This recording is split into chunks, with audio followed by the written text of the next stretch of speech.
Hi, everyone. I'm Don Lemon. I am so happy to be here at South by Southwest. I'm glad to be hosting this event, which is presented in partnership with Citizen by CNN. And Citizen by CNN is CNN's civic engagement platform. It's designed to bring people together to discuss issues that matter. This issue matters, so we're together, and we have a great group. So we're excited that they're here. I am joined by, get this, two-time Super Bowl champion Malcolm Jenkins. There he is up on the screen. He's also the founder of Broad Street Ventures. And also you see the lovely and talented and smart and outspoken Jemele Hill. She's a contributing writer for The Atlantic. The host of Jemele Hill is Unbothered, and she is unbothered. I talked to her a lot on my show. She's unbothered. By the way, the podcast and the co-host of Stick to Sports. And so we're here to discuss something that is near and dear to our hearts, that affects us personally and affects most Americans personally as well. And I thank you all because you all use your platform for good and to fight against racism and to fight for equity and equality. So I'm glad you're here to discuss. Welcome. How are you guys doing? I'm doing good. I should say I've changed that now to as well as can be expected, because I think that's probably the best answer most of us have during this very unusual time. Under the circumstances, right, Malcolm? Yeah, 100%. Yeah, that's perfectly stated. Yeah. So I want to start with the moment that we're in now, because it's a new administration, right? We're at the close to the beginning of the year. As you know, Joe Biden was sworn in January. So we're still in the early phases of a new presidential administration. So I want to start with the following. It's a chaotic 4 years, racist language, policies, but still there's a lot of work yet to be done. And we've got to even press this administration, right? The new administration, to get the work done. How are you both feeling about Biden's presidency so far? And how do you think the new president is impacting the country? I'll start with you, Malcolm. Well, I think it's really too early to see, right? I think a lot of us are fatigued from the last 4 years. And without the news cycle that we're used to, it's almost, kind of boring. But I think most of us are a little bit skeptical going into this next administration and wanting to really see kind of the proof of the pudding. And obviously, we won't see that right away. But I know for myself, and I think the legacy of this administration has to be hung on the financial freedom of Black Americans and Black and brown Americans, because, for so long, that's been the part that's been left out. We've done a lot of things in policy amongst, a lot of different areas, but the financial freedom and financial boosting of Black and brown communities, I think, is something that they need to address immediately. And I think that's where their legacy is going to really be looked at. Jemele? Well, as Malcolm said, I think there is a sense of relief, and a lot of us were very emotionally exhausted after the last 4 years. It does feel nice to wake up every day and not be tormented with somebody's Twitter rant or with just generally bad behavior coming out of the office of the presidency. But at the same time, I'm thinking of a Chris Rock joke, or a joke that he told during one of his stand-ups, is that I'm also not in the mood or in the habit of giving people a cookie for raising their kids. And so I think that the temptation will be to be a little easier on this administration for doing things that, frankly, should have always been the norm anyway. Just because it's been abnormal and just because certain toxic behaviors has become normalized, that doesn't mean that just because the next relationship you get treated right, that means you always deserve that treatment. Like, you don't start changing the standards, you know what I'm saying? And so I'm definitely trying to be measured and careful, but at the same time, I do already see a little bit too much status quo for me. Granted, my level of patience may be a lot shorter than other people's, but there is something to be said for that adage of, if you keep doing what you're doing, you'll keep getting what you're getting. And I see a retraction back to status quo, and we have to remind ourselves status quo wasn't working. It wasn't working before Donald Trump. So I think we have to really be vigilant while also being fair to this administration. But they made a lot of promises, and they owe a lot of people, and especially Black people. And because of that, I think they have to go out of their way to show that they're just not content to do things as they've normally been done. Just because you're nicer about it, that doesn't mean that the policies are any less harmful to people of color. And so I don't care about nice. I care about action. And so that's my take already on what we've seen from Joe Biden and Kamala Harris and the rest of this administration. But you don't want the crazy rants and tweets and whatever from the previous administration. No, I mean, I am glad that there is a sense of decorum and civility that has just been restored by the office alone. The fact that, Joe Biden isn't caught up in being a TV media critic as the president was, and that he's not calling for media members to be, fired, or insulting the intelligence of others, as yeah, exactly. As you know very well, Todd. So I'm glad that is not a part of the news cycle anymore. However, that being said, I mean, there are definitely some opportunities here, especially with the majority in the House and in the Senate, to really shape this country, at least shape a different tone. You're not going to get everything done in 4 years or in 100 days or whatever, but they have set a different tone. But we need some immediacy with this policy, with this administration. Policies, right. And so, Malcolm, let's talk about this, because I think one of the first things, obviously, that the new administration needs to deal with, and that is coronavirus, right? And because, our people have been disproportionately affected by the virus.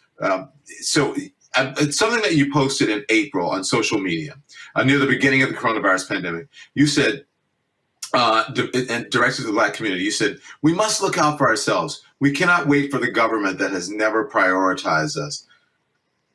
President Biden has made a lot of promises to the Black community. There are some tangibles. We do see African Americans being prioritized in some ways when it comes to the coronavirus from this administration.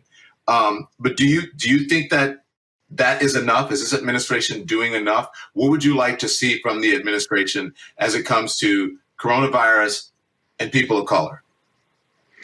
Yeah, well, I think, like everything else, if you look at the coronavirus is really an example that Black people are always going to catch the worst of whatever it is. You want to look in our education system, you want to look at criminal justice, healthcare.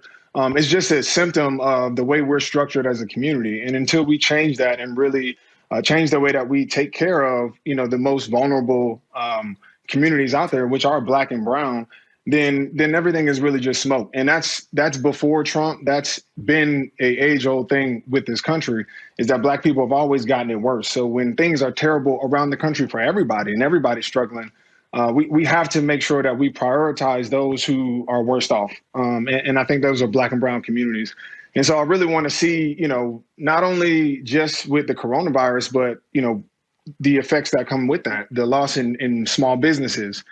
People are struggling to eat right now. And a lot of that is felt in our community. So there's a lot of relief that needs to be, done, not just with the stimulus checks, but really just the way that we're structured. So when we do run into things in the future as a country, it doesn't always fall harder on Black and brown communities. Yeah. Well, I want to talk about prioritizing African Americans. And I wrote a piece for Politico for their playbook, and it was on Martin Luther King Day. And I said, let's be honest about the people who put Joe Biden and Kamala Harris over the finish line. They were Black, brown, and Asian, but Black women leading the way like pacers in a marathon. It's high time that we, because I am included in these groups, not only have a seat at the table, but lead the discussions and make some of the decisions. So I want to talk about Black voices in newsrooms, right? And the importance of Black voices being in newsrooms, in government, in sports teams, organizations, and in companies, right? Basically, right, in professional organizations. And so, Jemele, I just want to get how important is it to prioritize Black voices in corporate America? So you said a key phrase there, that is the trigger word. You said voices. See, there's a difference between faces and voices. Right. And we know what that difference is. And there's a lot of corporations, a lot of athletic organizations and government that want faces, but not voices. And so my challenge to corporate America, especially after so many of them in 2020, in the wake of Ahmaud Arbery and Breonna Taylor and George Floyd, and all those horrible incidents, they put out these pretty little statements talking about Black Lives Matter, and they were committed to doing and changing and all this other stuff. And that looks really great when it's popular, when the whole momentum of the country seems to be behind them.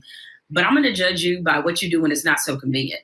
When, as you pointed out in your playbook piece, you talked about all the number of Black journalists in particular who, before Trump took office and even in the early parts of his administration, tried to warn people and tried to pitch to editors and have discussions on their shows about the fact that this was a dangerous man and a racist. And they didn't want to hear it then. And even if they did want to hear it and there was backlash, and I know a little something about this, and when there was backlash, they didn't support what the kind of journalism that they were trying to do or support what was being said or their commentary.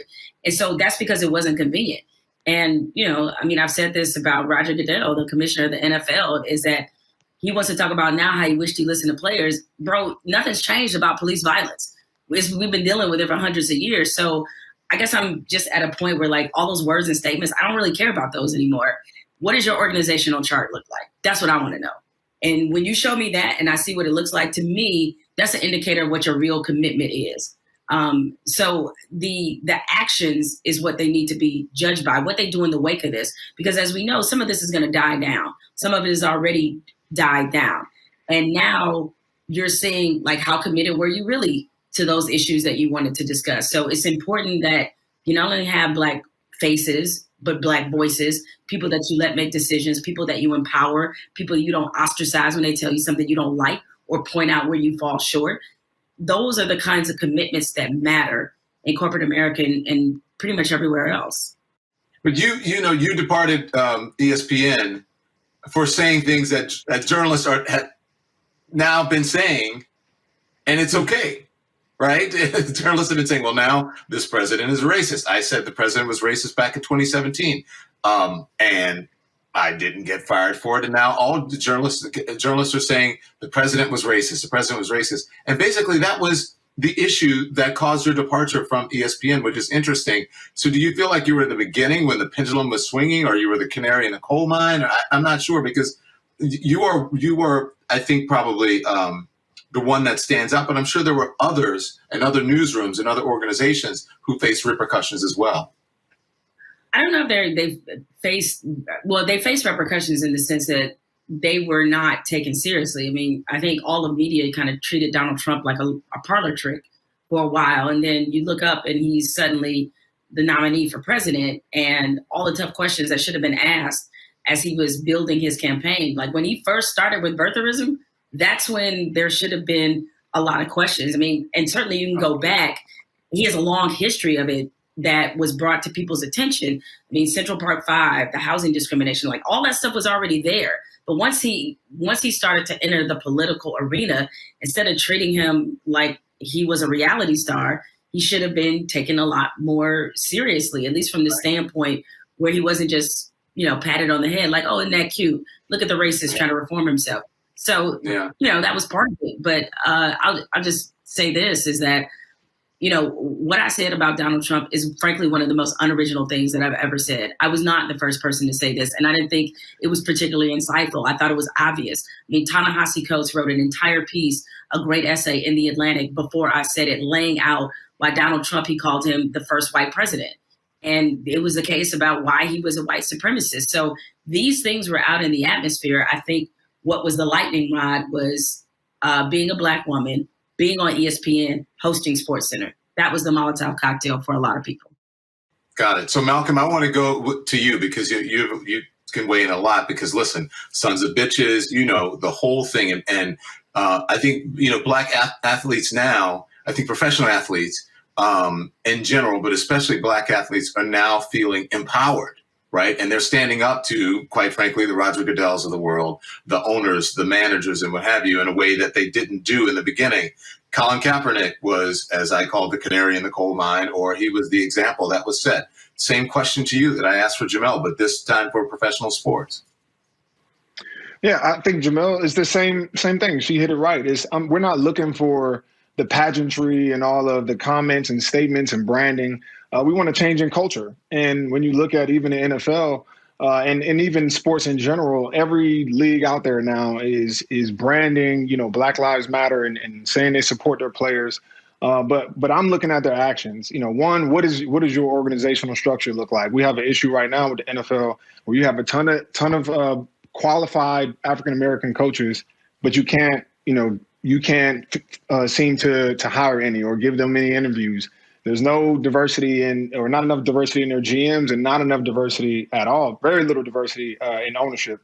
And when you talk about changing the culture of what we're doing, that changes in leadership, and we haven't seen that. So we don't, and I really warn players and athletes, as they start to dive into this and use their platforms, is not to just settle for a statement, or a banner, and think that that's going to change something. We need to continue to push them and hold them accountable on every level, not just what they're doing in their organization, but what is the investment that they're actually making into the fight that players have been championing for years now.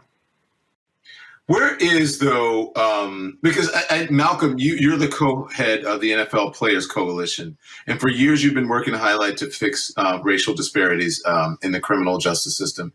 So I would imagine, because of your lived experience, that's important to you, and that's part of the reason why you're doing it. But my question is, where now?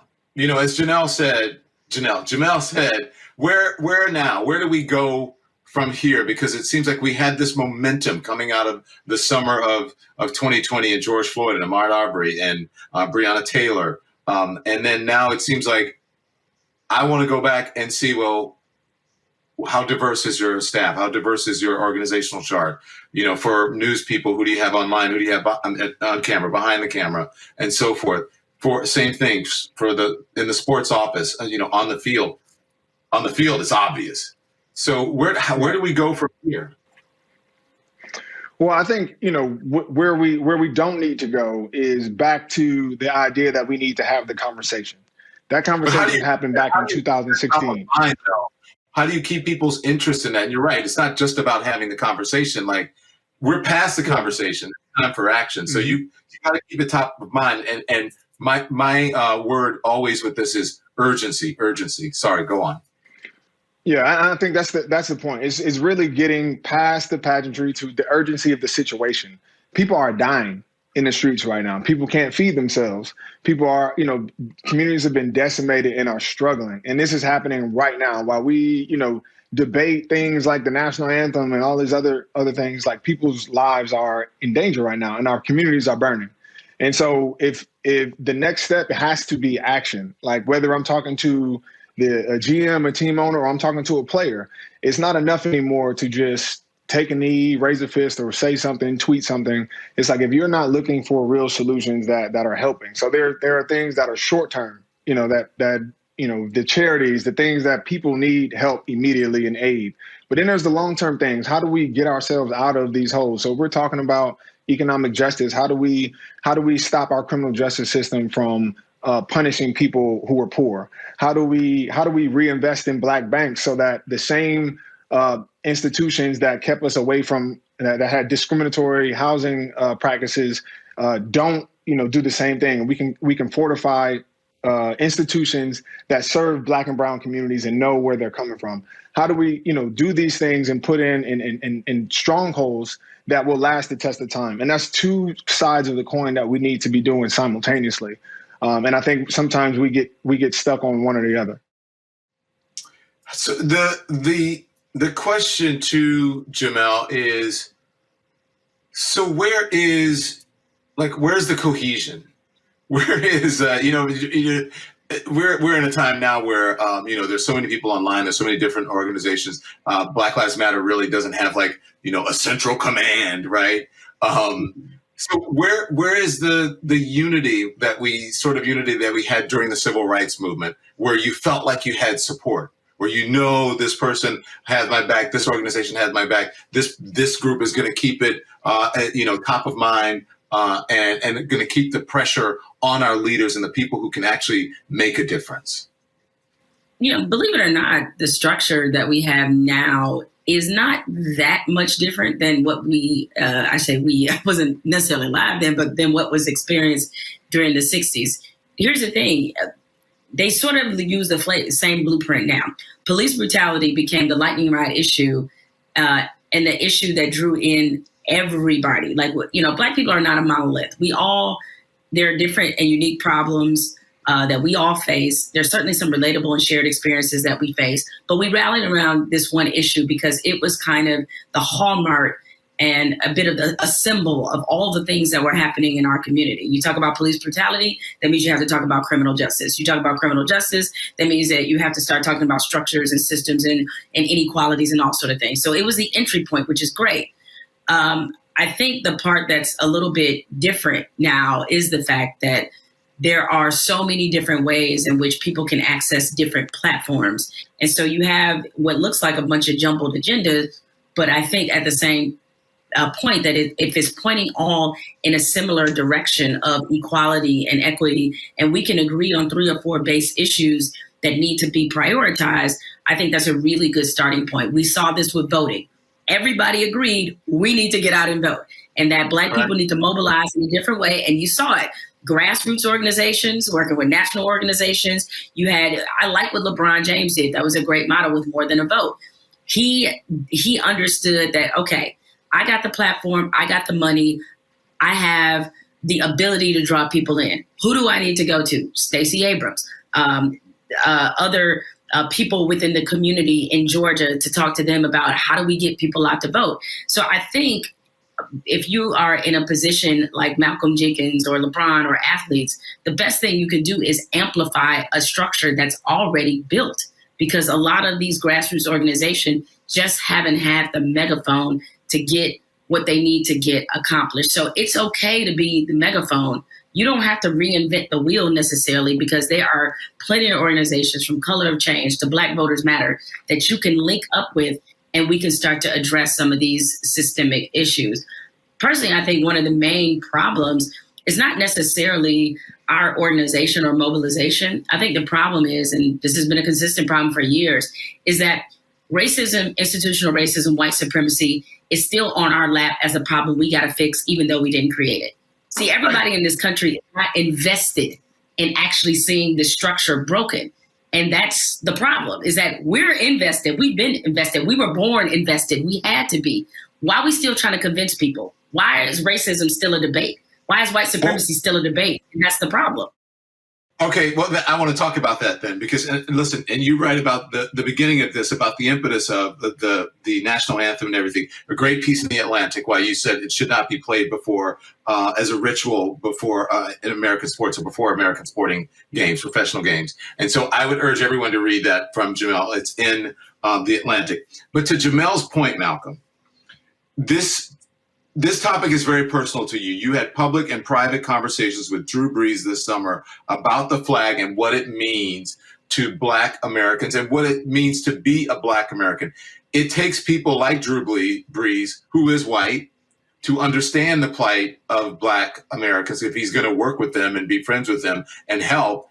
And so those are the people who really need to change. It's not incumbent upon Black people to fix racism. It's really incumbent upon white people to change things, to change their things. Yeah, I mean, right. But what I've learned in that conversation is that, Drew's coming from a place in his mind of truth. And really, a lot of us don't have an accurate depiction of American history. And so he doesn't understand why, the flag means what it does to him. He can look at his grandfathers and it's a symbol of pride. His grandfather served in the military, and it means something to him. But he didn't really see that my grandfather also served for this country. When he came back, he wasn't celebrated. And that we have, a long history of serving this country and being attacked when we wear our uniforms. And so now when you zoom out and now generations down the road, me and Drew Brees have a totally different understanding of that symbol. And I think it's until we really start to have those conversations about like how we got to this space, we can't really understand how to get out of it. And a lot of that is in our history, and being able to understand that like your experience in America, your grandfather, your lineage is way different and completely different than me and my lineage. And the only way that we can actually try to move forward together is to understand what was done and have truth and reconciliation. We tried to reconcile for decades without actually getting to the truth. And I think that's the one thing, the one positive thing I would say that Donald Trump did is it put everything back on the table. Everything we tried to sweep under the rug is right back in our laps, and we're forced to deal with it. It exposed people. And in my book, I write that Donald Trump was like what happened with Donald Trump is like the teacher posted everyone's grades outside of the door, right, from the test, where you used to see, oh, Jemele got a C or whatever. You saw everybody. It exposed everyone. And these conversations, and exactly what you just said, I do it in my new book. It's called This is the Fire, where I talk about, seriously, you should buy it. I talk about the true history of this country. And we cannot fix this problem or address it properly unless we go back to the beginning and talk and get the true history of America out there and not whitewash it. If people are armed with the truth, then they may not be so angry. Then there may not be an insurrection. Then they may not try to overturn an election, or they may not be so mad or understand when people want to move certain symbols from places or schools or statues and those sorts of things. So I thank you all. We could talk forever, but unfortunately we're out of time. The producers have been telling me it's time. Great conversation, but we got to go. Thank you all so much. I really appreciate it. I'll see you soon. Be safe out there.